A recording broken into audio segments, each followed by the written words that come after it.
Hey everybody, it's Allie and welcome to our Y&R chat for Sunday, January 31st, 2016. I had a lot of fun watching this week's show. There's just something about it right now that's very quippy, very fresh, very zingy. I'm totally in, and probably most excitingly for me, I'm totally back in to Phyllis. I was all about Gina Tognoni when she first took over the role. She was fierce, and then over the course of the past couple of months, maybe I could attribute it to the Marco storyline and the aftermath of that. Y&R was showing us a little bit more of her sensitive side, a little bit more of her kitten side, but this week the claws are coming out. And I love it. I was really impressed with Gina Tognoni. She was delivering a Phyllis that I feel like we haven't seen in a while. She was dominating. She is revealed to be the other investor who is trying now to use Natalie and her program as a way to get back at Victor. It's perfect. I love it. I loved the scene where Phyllis revealed herself to Natalie as being the person who had Adam kidnapped and the person who was actually giving her the initial investment that Natalie just went and spent, and Phyllis straight up telling her, oh, you already got away from me once. You took my money and tried to run away. You're not going to do it again. Do you really want to work with Victor Newman on this project and let him steal it away from you? Or do you want to work with me and still have your name associated with it? I really liked the dynamic between those two. And Natalie, for someone who is both new on the show and young and not necessarily, the actress being comfortable in the role, I thought held her own really well in that scene and straight up told Phyllis, oh, okay, I see. You want a war with Victor. Well, all right.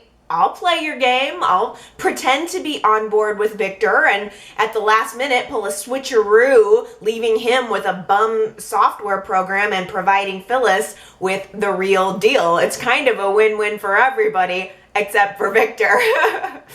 Oh man, I like the way this twisted. I like Natalie a lot. She may very well be a con artist, but she's being written really well. I think she's being played with a sort of, it's a weird mix of being savvy and being naive and being socially awkward, yet she seems to see the characters in a totally, a light that maybe we haven't seen them in a while. I feel like looking at the citizens of Genoa City through Natalie's fresh eyes is giving me something different. I laughed a lot as she's starting to piece together who's who in Genoa City, even saying to Phyllis, is there a Mr. Phyllis? Because I'm feeling kind of sorry for him right now.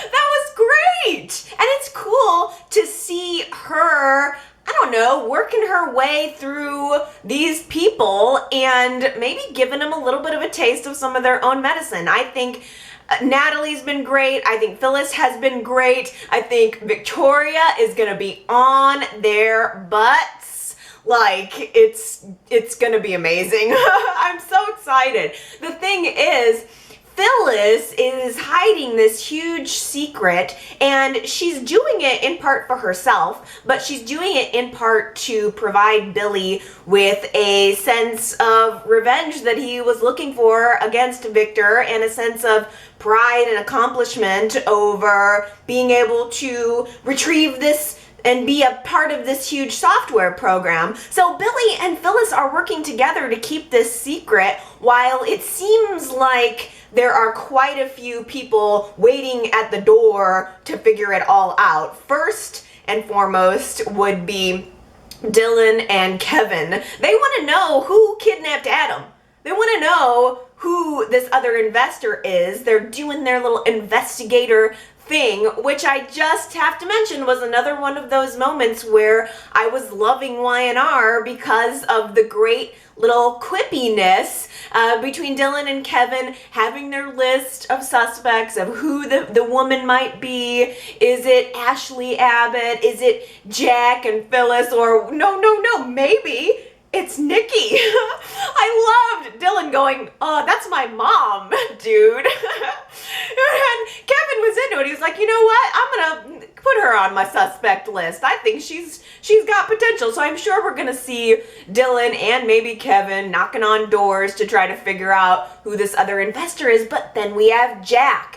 Is Jack gonna figure out what Phyllis is up to? Billy already kinda gave Jack a clue. It's clear that Billy is not entirely comfortable with the fact that he's keeping this secret from his brother, from his wife. And he already let Jack in on it a little bit, but nada to Victoria. It's gonna be a series of Billy having to lie to keep this from Victoria, which is ultimately not in his best interest. I would like to believe that Billy cares more about developing his relationship with Victoria and rebuilding that bond than revenge on Victor. The project, the software project, was always, in his mind, designed to be something he could be proud about and show his family that he had accomplished something. And now we're right back to square one. Now we're right back to Billy working on secret deals in the shadows, sort of like with Paragon, to overthrow Victor or get revenge on Victor while keeping Victoria completely in the dark about it. But Victoria is not dumb.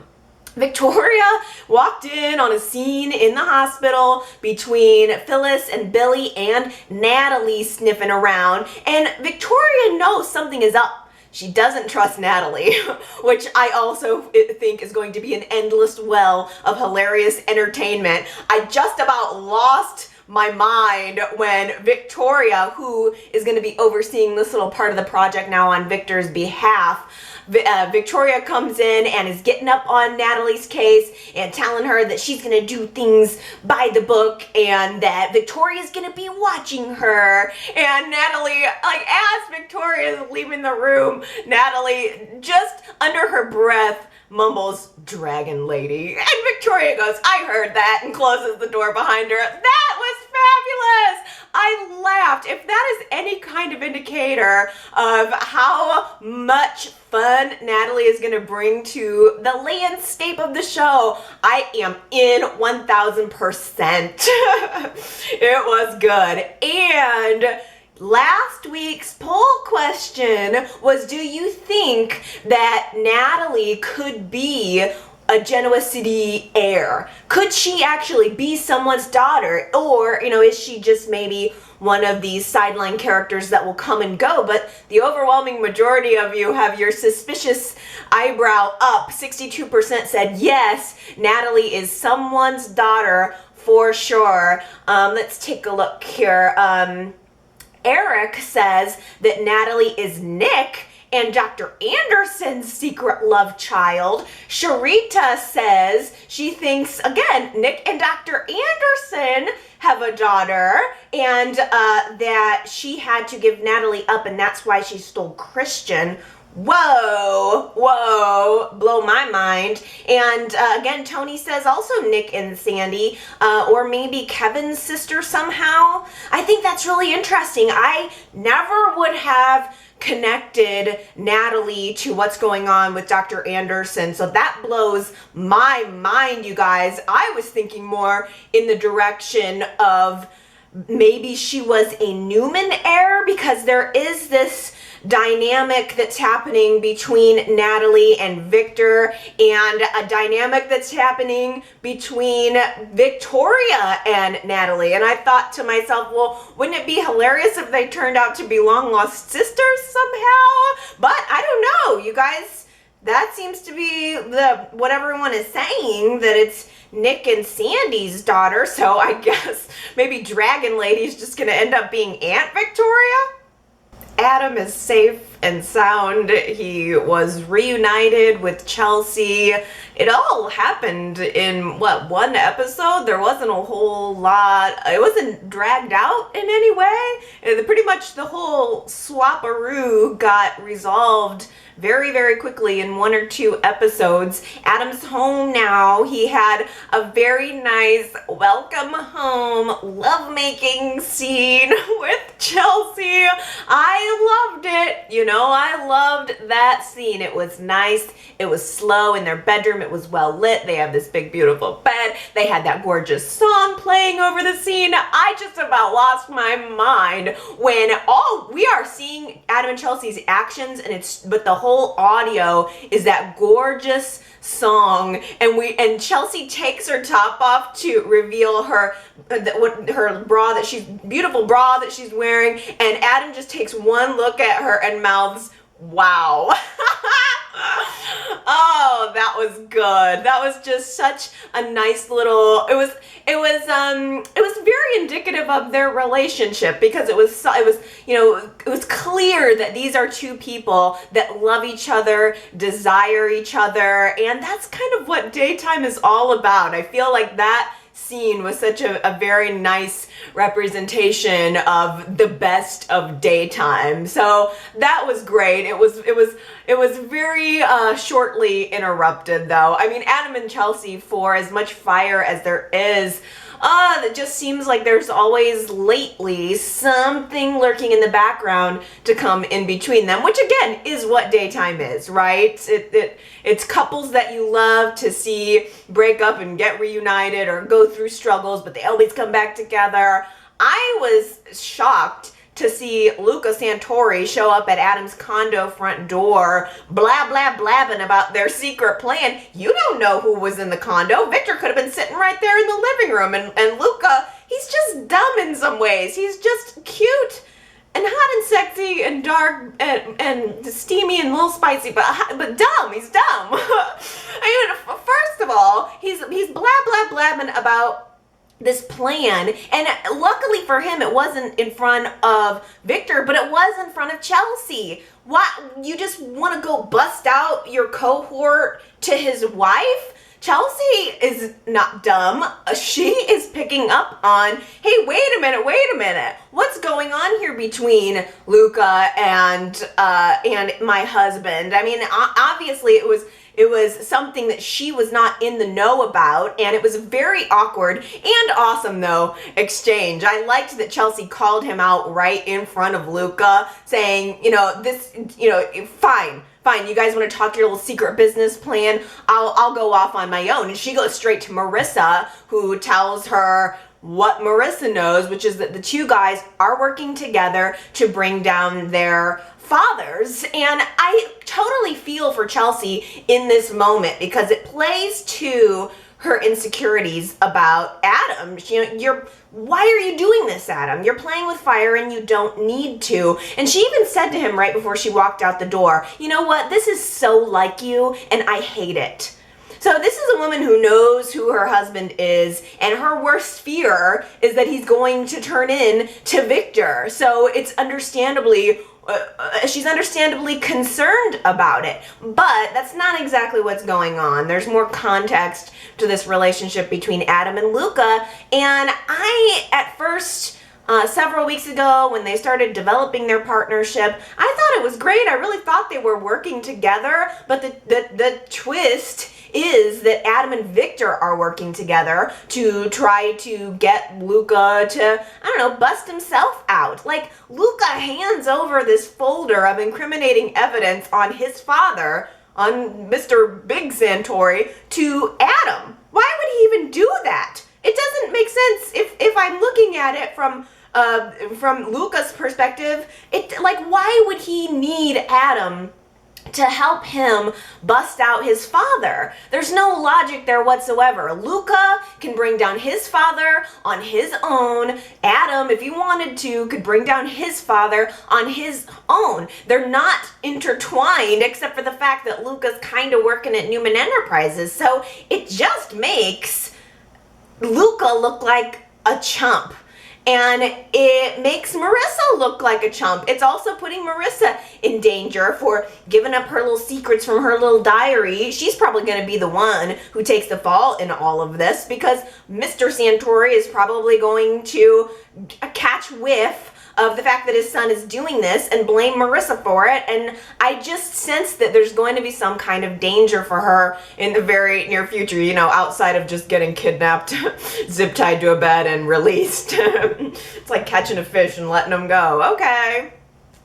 Well, after Chelsea learns the truth from Adam, that the connection and the partnership between he and Luca is just a ruse, he's really just helping Victor, she's relieved on one end that it's not as bad as she thought it was, that it's not going to be Adam working against Victor, but it's solemn comfort that he's working with Victor. It's really no better. Chelsea understands who Adam is at his core, which is someone who's constantly trying to please his father. And if Adam is still trapped in this cycle of seeking affirmation and attention from Victor that he'll never really get, they're never really going to be able to build their own lives and move on from some of the negativity that they've had in the past. I mean, in the meantime, while Adam is, you know, trying to tell her that he is working with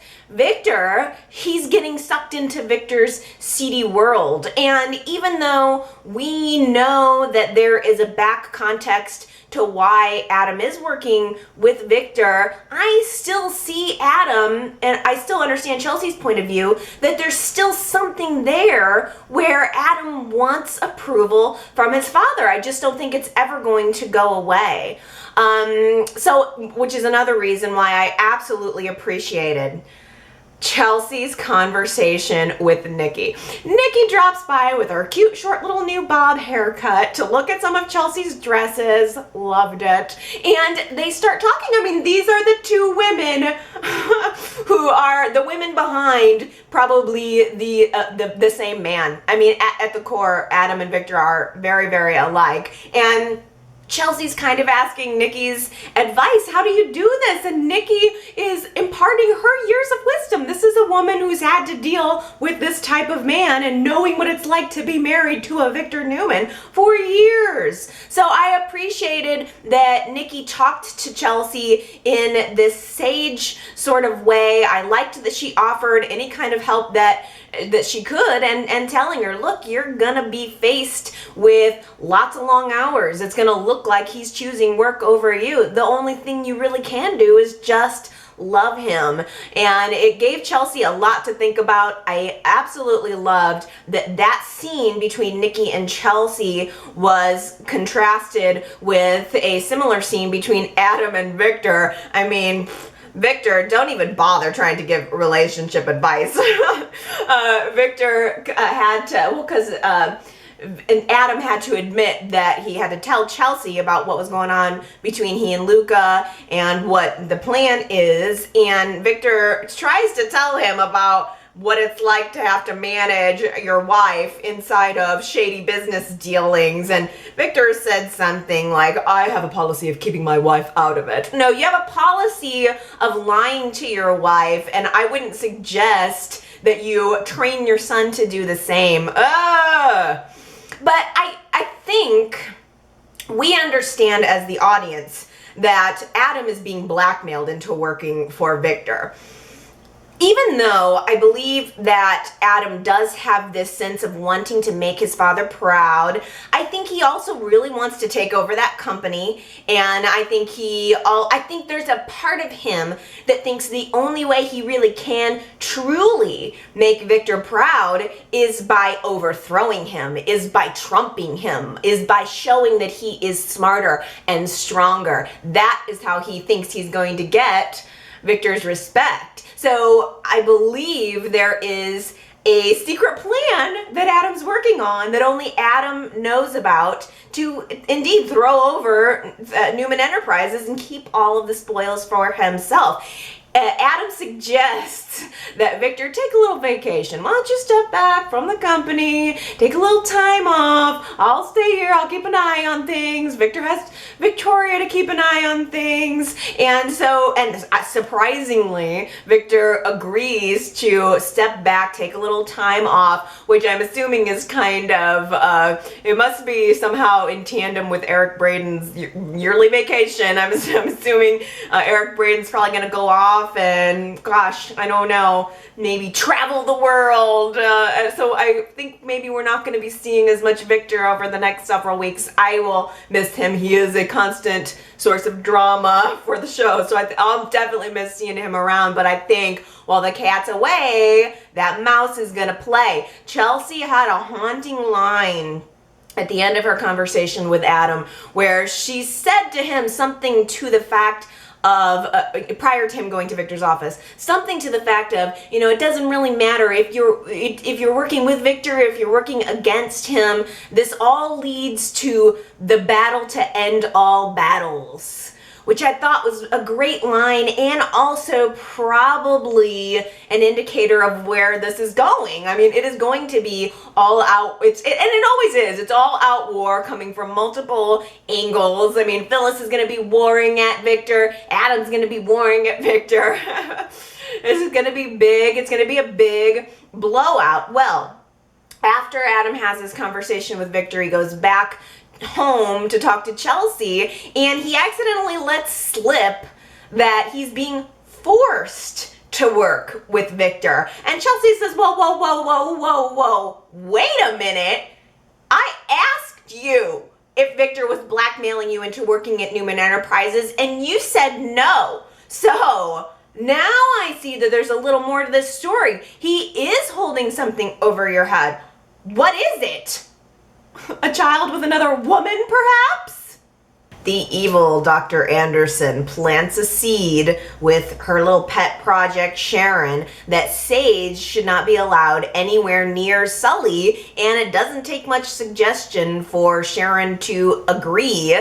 She starts to look at Sage in a new light, and it causes a big blow up between Sharon and Sage when Sharon's like, maybe you shouldn't be hanging around my child because Dr. Anderson says so. And Sage is like, what?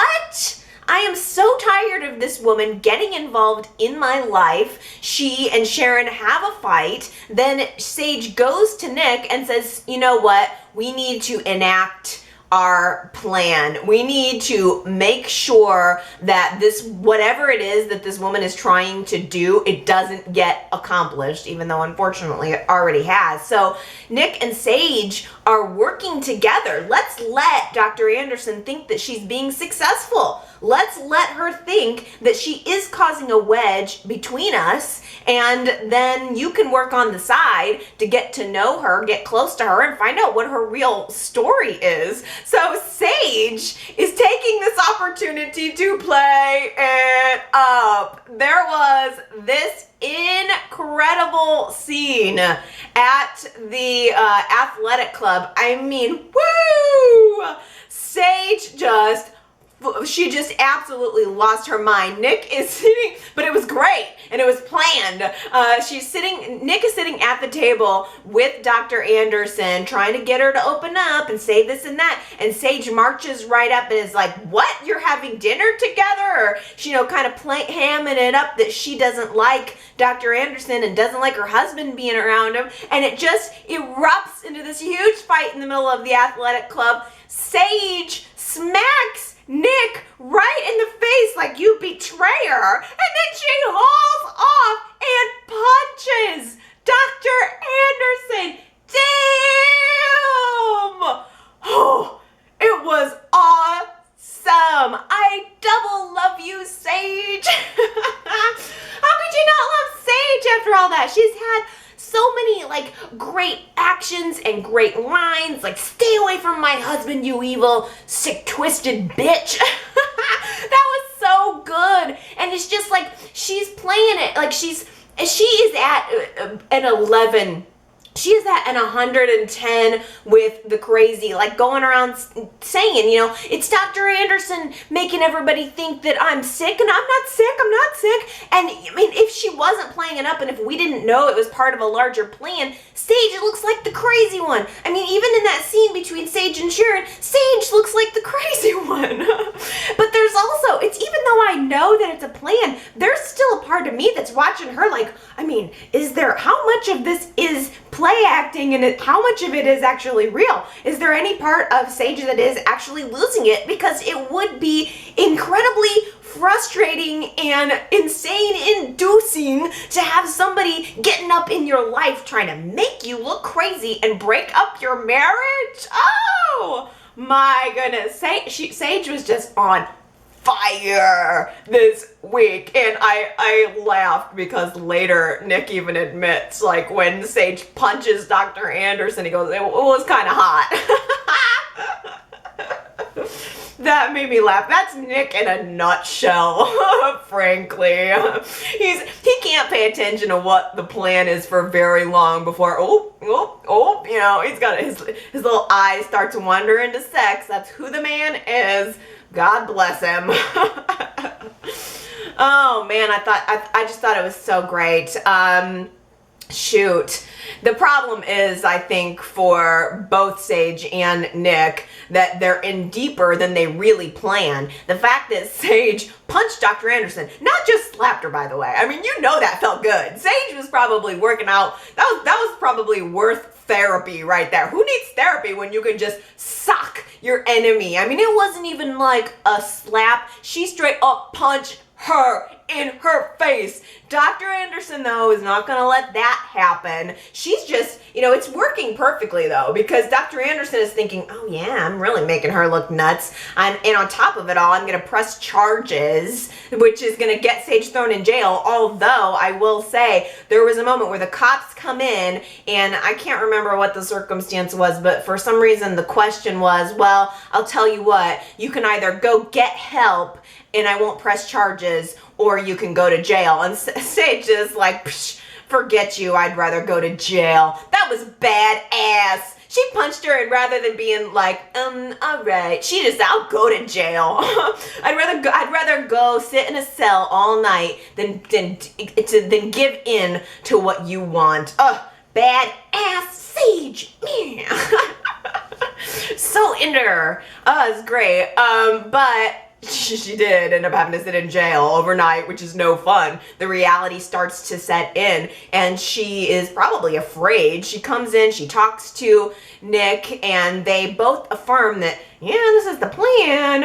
It's getting a little intense here, though. And Sage just says, I'm gonna keep doing what I'm doing. You just keep doing what you're doing, and we're gonna figure it out one way or the other. Well, Nick ends up having a conversation with Dr. Anderson in which she offers, again, just commit Sage to the mental hospital at Memorial for 72 hours and I'll drop all the charges. And Nick does it. He signs the papers and has his wife committed, which, by the way, Sage didn't know about. That, I mean, she knows that they agree that they're kind of on the same page, but I wonder if the fact that they are pretend fighting is going to end up causing real problems in their relationship, because Sage walks out into the jail, that little jail area, lobby area, and sees that Nick has just committed her to going to the mental hospital and opening her up to whatever Dr. Anderson could want to do to her. I mean, that had to have been shocking. That's kind of an issue.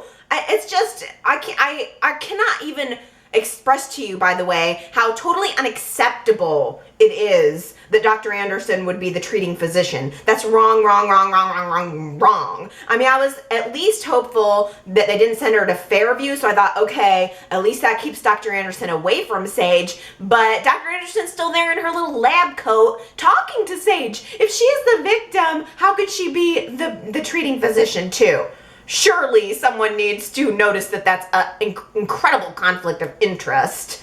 But it is soap opera. I have to remind myself of that. Hey, speaking of, there was a fun little scene for Survivor fans that I didn't want to forget to mention this week. Nick is in the coffee house and two of the more popular Survivor characters were sitting there.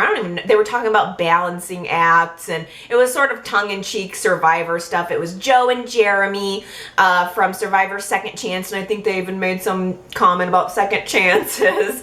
I thought it was kind of cute because I am a Survivor fan too. So Survivor fans enjoyed that. If you're not a Survivor fan, you were probably like, what's this scene with these two goofballs? And although I did enjoy that, I will say, I don't want to see too much of that Y&R because they do a lot of that on Bold and the Beautiful. Every time the season of Big Brother ends, they pick up their most popular castmates from that season and they plop them on Bold and the Beautiful, and they do a little tongue-in-cheek writing to work them into the show to cross-promote CBS shows. I get it, but Y&R has not done that very much. So I don't want to see Y&R turning in to the cross-promote other CBS shows drama hour.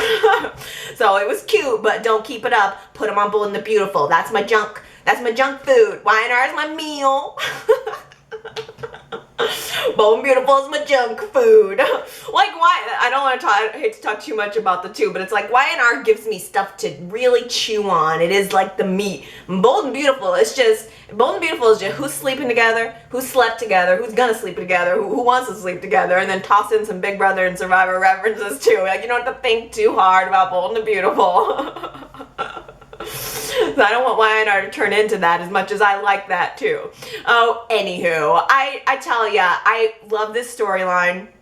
I've been a fan of Sage for a pretty long while now. I think I was an early supporter of Sage, and I think that this storyline is going to develop in a very interesting way. It already is. I'm just overjoyed that for once Nick is actually in on the plan. That's what makes this storyline refreshing. Because it wouldn't be new if it was just Sage doing this on her own and not telling Nick, and you know, kind of like in the way that Nikki was trying to make Victor think that she was having an affair. Like, it's not. It's above board. It's all on. Like, the husband and the wife are actually, you know, it's not uncommon for a third party, or a second woman to come in and try to break up a relationship on a soap opera, but the fresh twist here is that the husband and wife are actually working together to try to stop it from happening and find out why it's happening in the first place. So I'm glad that Nick is not being hoodwinked by the woman, which, by the way, is sort of it's historically what happens to his character. That's all Nick does. Nick just has sex and gets fooled.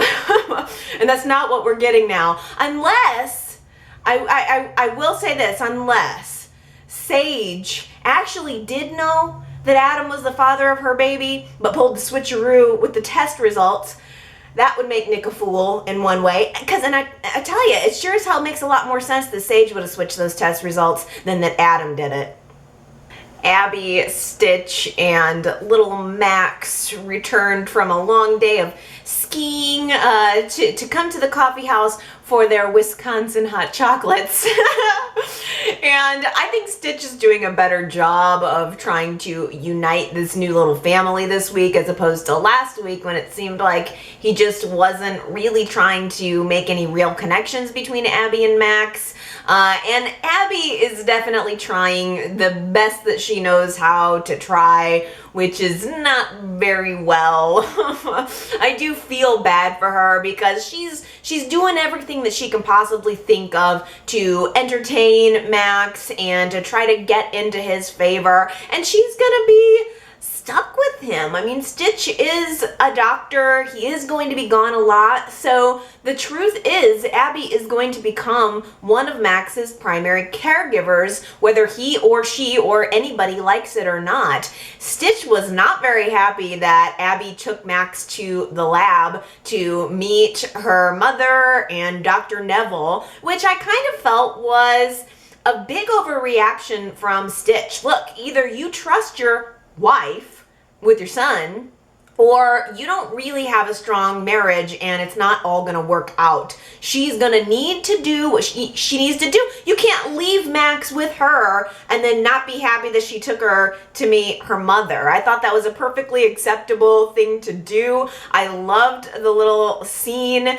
Well, first of all, I loved having Abby and Ashley having a moment together to talk about being a stepmother, and Ashley mentioning that she used to be little Victoria's stepmother, and Victoria used to call her the Wicked Witch. Oh, and it's because Nikki put her up to it. That was so great. I don't remember that. That was before I was watching the show. So do you remember that? I think it'd be good to hear from some veteran Y&R viewers this week if you actually remember that little twist, and tell me more about it. I'd love to hear about all of the ways that Nikki planted seeds with little Victoria to try to make Ashley miserable to break up her marriage with Victor. That's so great. But I also, I did enjoy little Max's interaction with Dr. Nevil. I thought that was fun. He just has this delivery. I mean, he was just standing there looking at the kid like,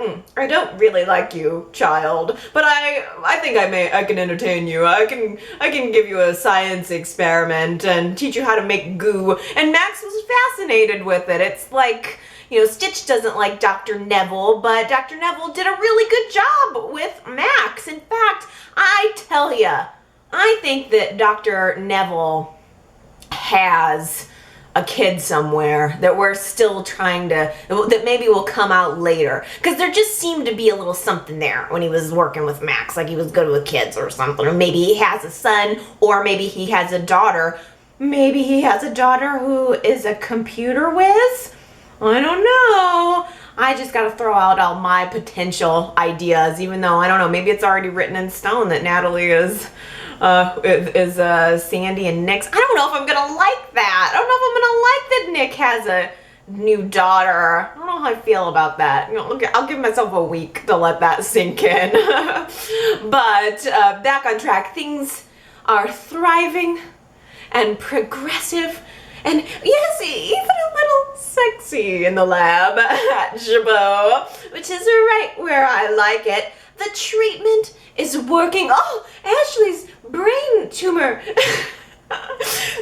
is miraculously retreating. Her numbers are looking better, and she's just so overjoyed that she embraces Dr. Nevil and plans a big, sexy Ashley Abbott kiss right on his lips. Mwah! And Dr. Neville's face is like eyes wide open, like a goo. He was probably glad that he was wearing a very long, baggy lab coat in that moment.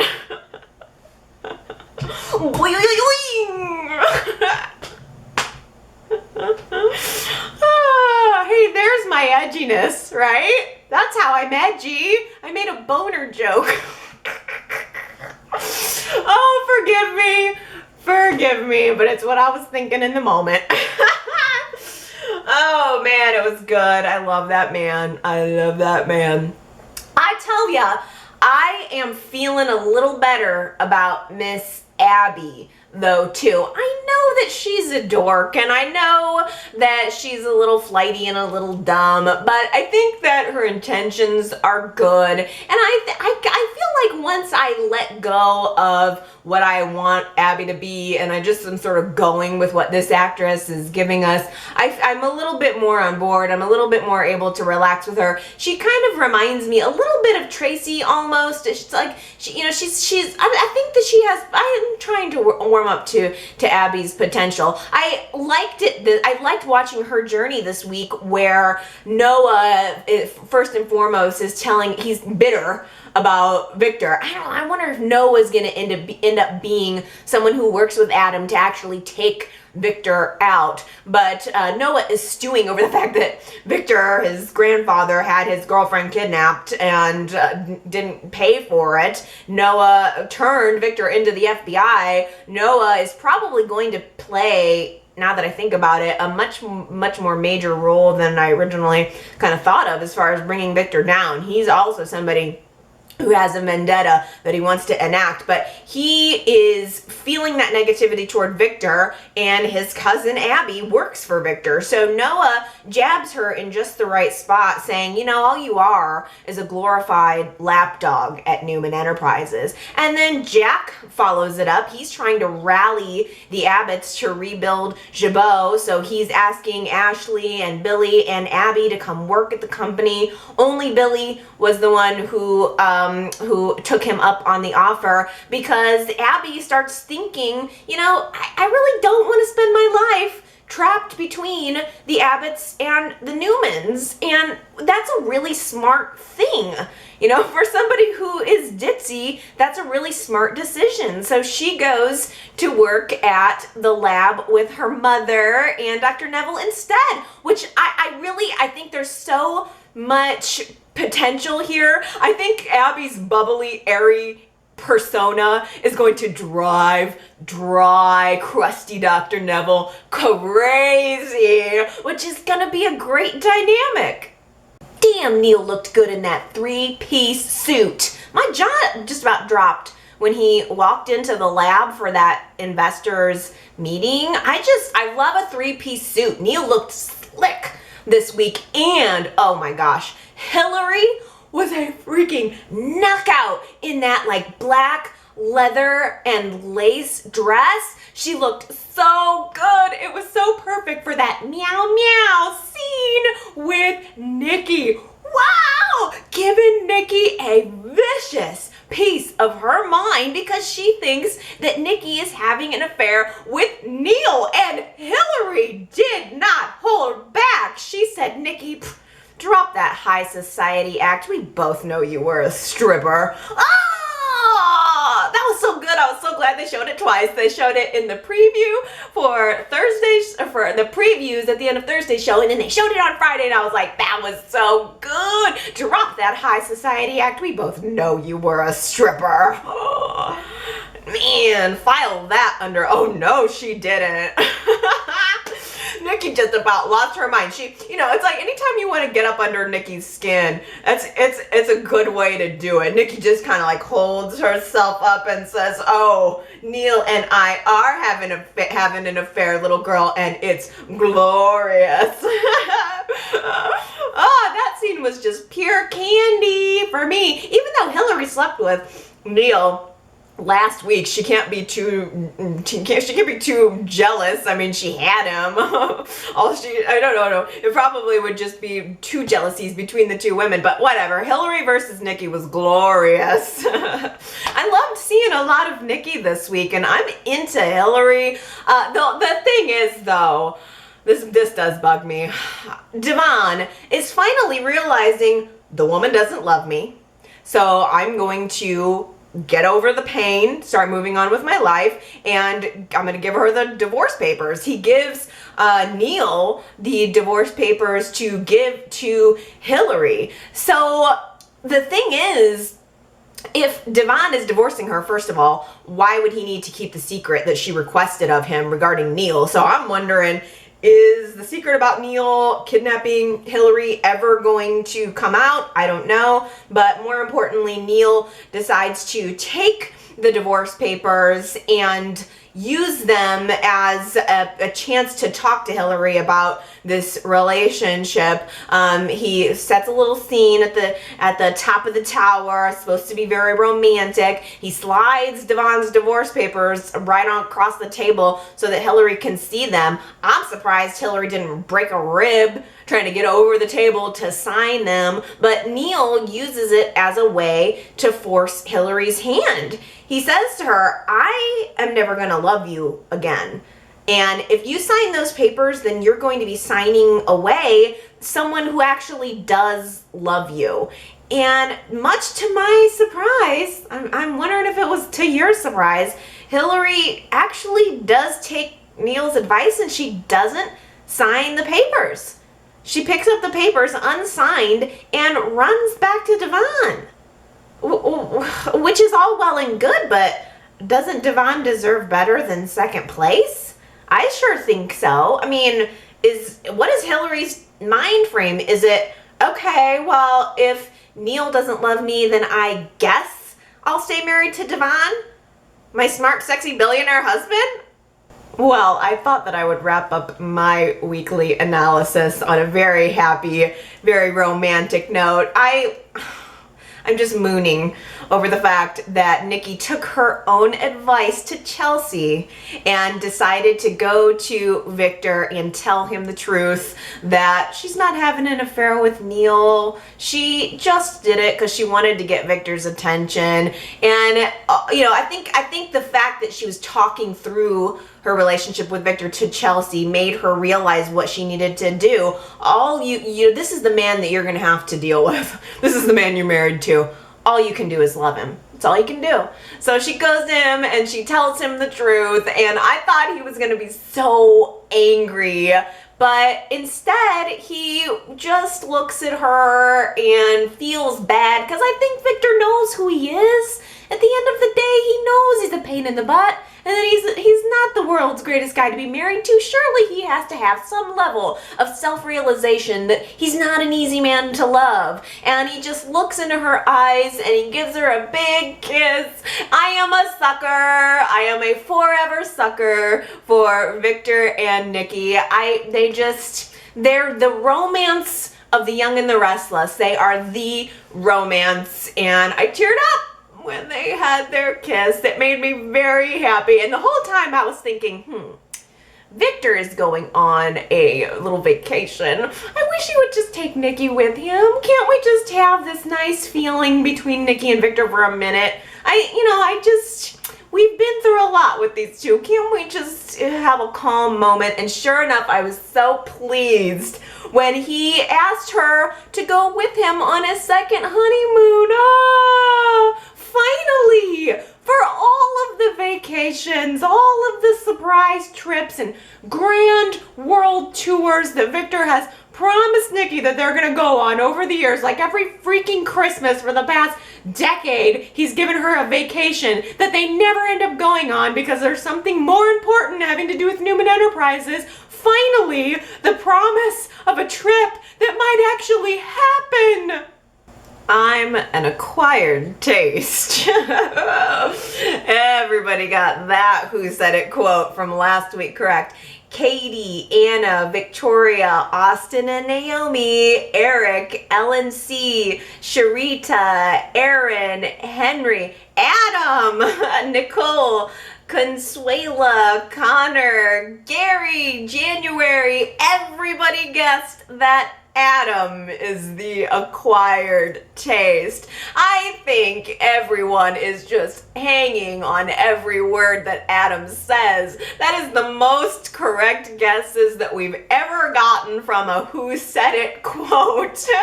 You guys are tuned into every word that falls out of that man's mouth. Don't think I don't know it, and don't think that he doesn't know it too.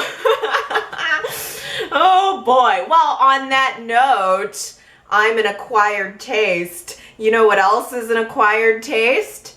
Black licorice.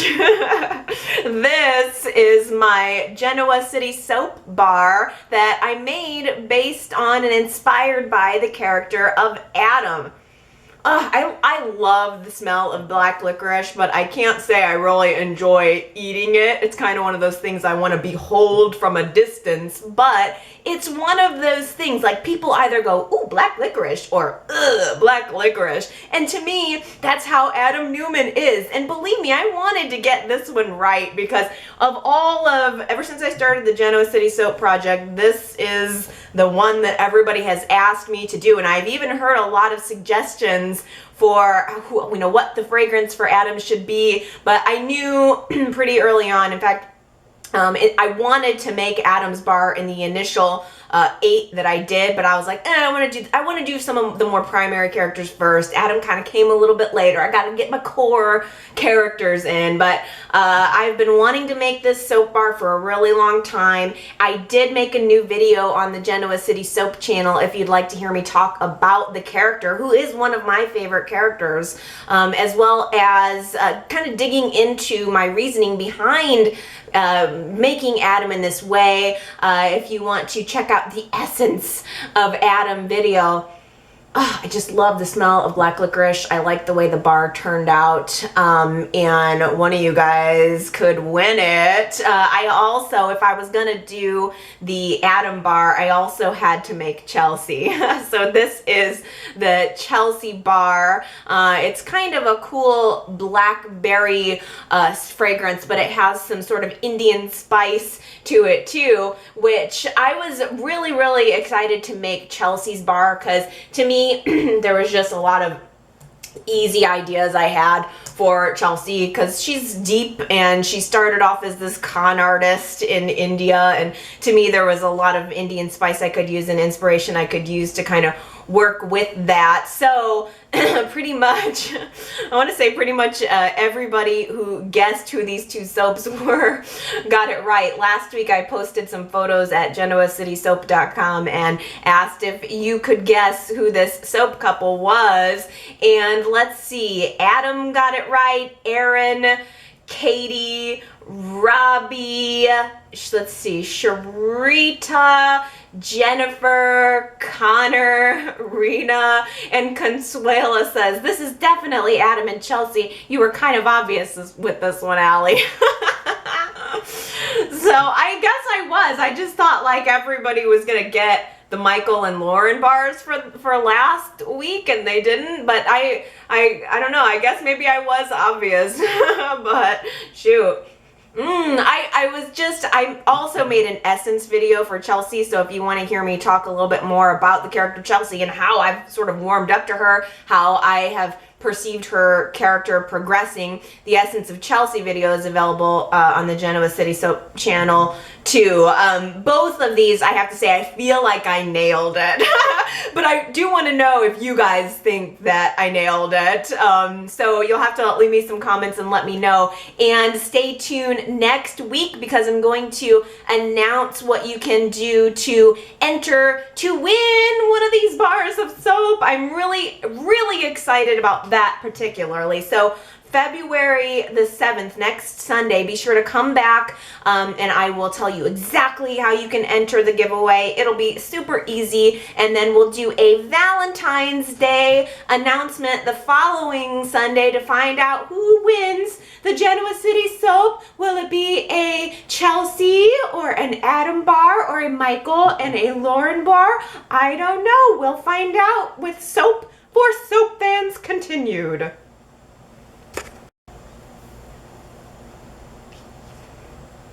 Since you guys all pretty much guessed the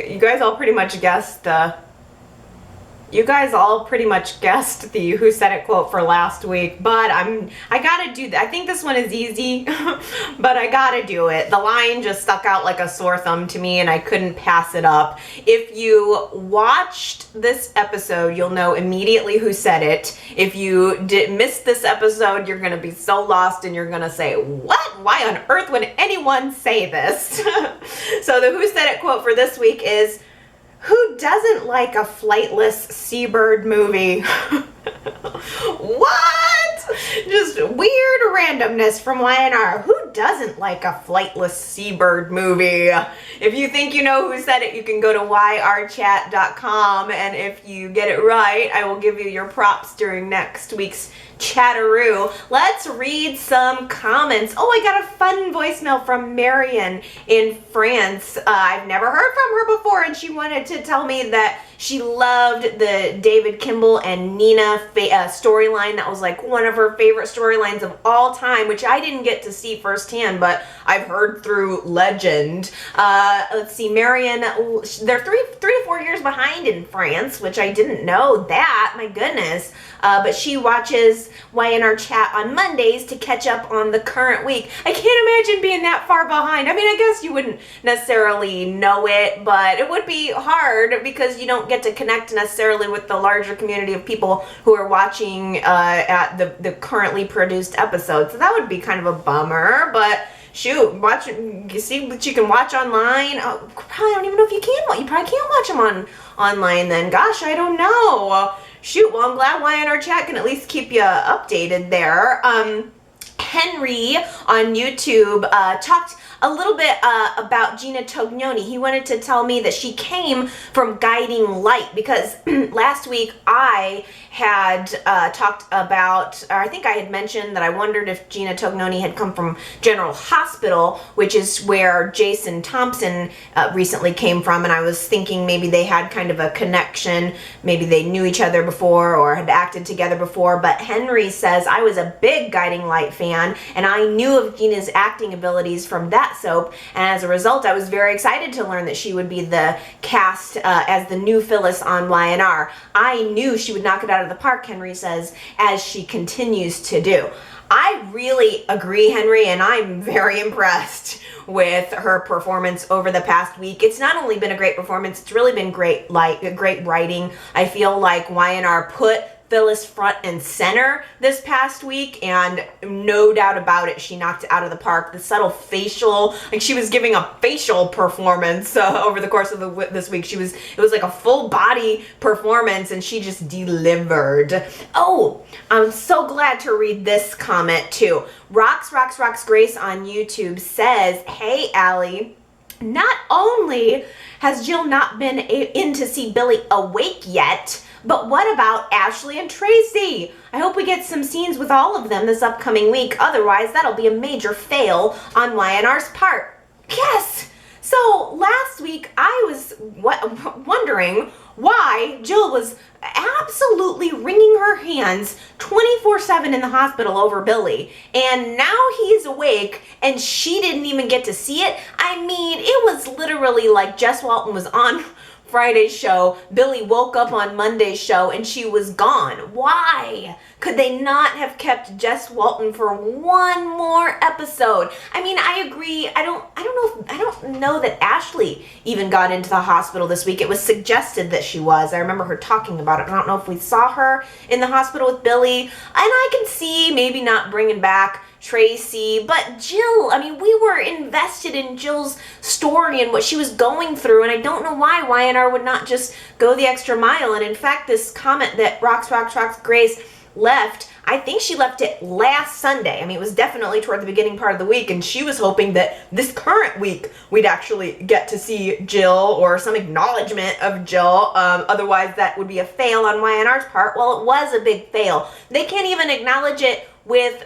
another character saying, "Hey, I just got off the phone with Jill. She is here at so-and-so. She unfortunately is stuck in traffic and she can't be here." I don't know, whatever. Make up an excuse, but acknowledge it, Y&R. Come on.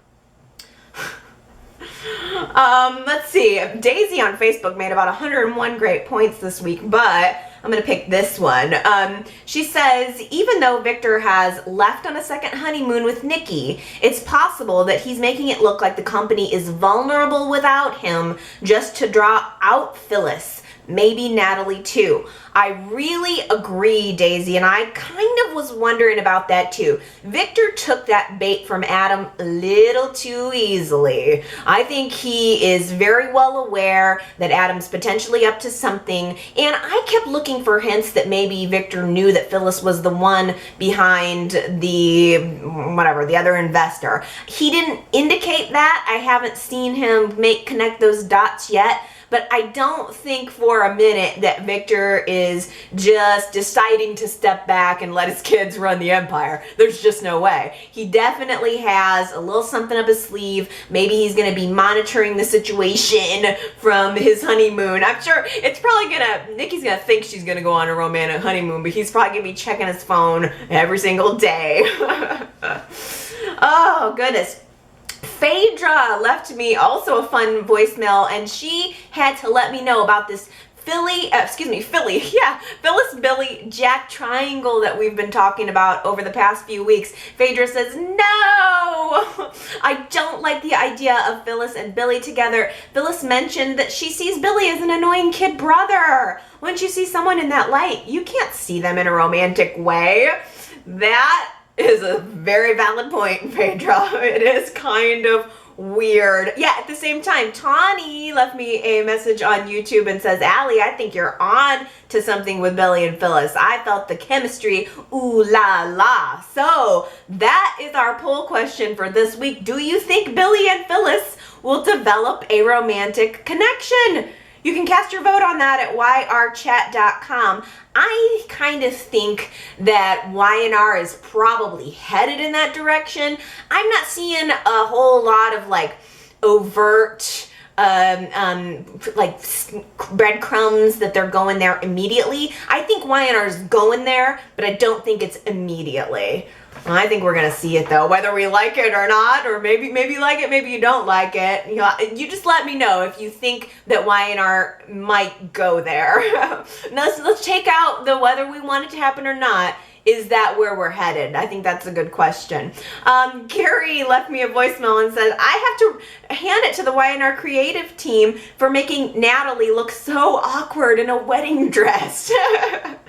Also, he said regarding Marissa's dress, I'm vetoing armbands. It's so weird because, first of all, Natalie, oh man, was she a sore thumb or not? The whole, wedding, or the whole like Chelsea's wedding fashion show thing, it was a little bit lame. It was basically what, 4 girls, Natalie and Lily and Marissa, and oh no, and then it was like Summer and Abby. I think they all showed different wedding dresses that Chelsea supposedly designed, and Natalie was so, I mean, she just looked like a weird bird with her dress on and the veil. I hate veils. Like every single dress had a veil on it. Let's get a, I don't know, it just, I don't like that. I don't like the hanging off. I thought like Summer looked frumpy, and it just didn't look like, none of it was like high, like cutting fashion, like cutting edge fashion. I did not get, but I did want to, Gary reminded me that I'm like, you know, I need to ask everybody what their favorite dress was. I think it would be interesting to hear your picks, because I loved Marissa's armbands. Gary, you're gonna kill me, but I was like, ooh, Marissa's my best dress. Not just because I like Marissa, I liked the dress. It was more sleek and classic and not like big frilly frumpy whatever. I mean, it would have looked pretty without the armbands, but I don't know, she was kind of my number one. That's just me. But I also liked Lily. I mean, I would never wear like a midriff wedding dress in a million years, but she rocked it. It was kind of, I don't know, it looked like crystals on a sort of a bra-like looking top, and then, I mean, she just pulled it off. Crystal Khalil was like, I mean, it was just mind-blowing how pretty she looked. But Natalie, she looked dorky cute. It falls into the category of dorky cute. Probably Summer was my least favorite. I don't know, who was your favorite? Who wore your favorite wedding dress, and who wore your least favorite wedding dress? Just one more fashion note that I have to say. Chelsea, okay. Last week she showed up with darker hair. So her hair has been dyed dark, and she was wearing this very dark lipstick, and all throughout last week and this week it was dark hair, dark lipstick, and then for the fashion show she was wearing this dark under eye shadow. Chelsea is giving me, like, it's kind of like straight out of Tim Burton. No thanks, let's pull it back. I really am liking Chelsea, but the look is too severe. Does anybody else notice that, or is it just me being not nice? Sorry. Oh, okay. Well, Gary also commented on non-fashion things. Let's see. He kind of got me thinking here about Dr. Anderson. Gary asks, is she a real psychiatrist? I wonder about that, because I am curious to know if she is under some kind of assumed identity. Is she fully faking this whole psychiatric career that she's had? And if so, that might very well play into her huge downfall. I mean, if the woman is not just malpracticing, but is totally assuming a false identity, that's somehow so much worse. And I'm wondering if there's any chance that she is somehow involved with The Path or Ian Ward. I've never quite wanted to let that go in my brain, because Dr. Anderson is she's connected to Patty. I'm still thinking that Patty has got to return somehow, and we know that Patty is off somewhere or is connected to Ian Ward. So I want there to be more to that part of the story. Katie on Facebook says that it looks like Sage has a right hook. I literally screamed because it caught me so off guard, but I loved it. Go Sage. I saw so many comments of Sage love and support this week. It was really wonderful. I'm feeling totally not alone. I don't think I heard anybody say they didn't enjoy seeing Sage punch Dr. Anderson. That has to be endearing for the fans. Connor left me a voicemail, and he put some focus on the scene in Paul's office where Dylan was questioning Adam and Chelsea about Adam's kidnapping, and they were talking a little bit about Sharon, and Adam was mentioning how he was there for Sharon during her mental illness, which is very true. And Connor just made a really good point about how bad he feels for Chelsea, because Adam is constantly going to bat for Sharon and Sage. And meanwhile, Chelsea is just kind of sitting back and watching it happen. I mean, we saw it a couple times just this week, and it would be really hard to be his wife on that level, and to watch him standing there, you know, giving support to Sharon, giving support to Sage, vehement support to Sage. Meanwhile, Chelsea's kind of standing back here going, "You're lying to me. You're not including me. What's going on?" I feel like it's easier to be loved by Adam than it is to love him, maybe. Consuela left a message on YouTube that says, "I love Dr. Nevil. He's just this weird, quirky, socially awkward character, and so his reaction to Ashley's kiss was perfect. He just had this look on his face like, what?" I'm glad to know that other people were enjoying that scene, because he is just the freshest, most awesome new addition to the show for me. Kind of wish Natalie would turn out to be his daughter. Aaron on YouTube wanted to say, Abby, thumbs down. If Abby wants to connect with Ben, why not just try talking to him and connecting with him and expressing feelings on this new world that he's been zapped into, instead of trying to buy his love? Oh, I think he means Max. If she wants to connect with the child, why not try to actually connect with him instead of buying his love? Aaron says, Abby clearly isn't ready for marriage, and she's pushing him away. She's pushing Ben away and keeping her at a distance every week. Sorry, I'm reading poorly this week. Abby's not ready for marriage, and Ben is not either, the way he's constantly pushing Abby away every week. I agree. These two people are definitely not ready for a relationship. I can kind of understand this type of immaturity and inexperience coming from Abby, but it is a little surprising to see it coming from Stitch. Okay, my Y&R friends, I think that does it for me for this week. I was so glad to see lots of comments coming in. It seemed like the week before was a little bit dead, so you guys bombed me with your awesome comments this past week, and I hope you do it again. There are a couple different ways. I love hearing from you in voicemail form, so if you want to call in and leave your comment, the telephone number is 309-588-4569, or you can go to yrchat.com and leave comments on the blog, or find the links to Facebook and YouTube and Twitter, and you can leave comments there as well. So whichever is your favorite way to sound off, I hope you do, and I hope you come back next week for info on the Soap for Soap Fans giveaway, and for an awesome new week of chatting about our favorite show. My favorite show anyway. I assume that it's yours. Okay, everybody, have a good week, and I'll see you next time. Bye.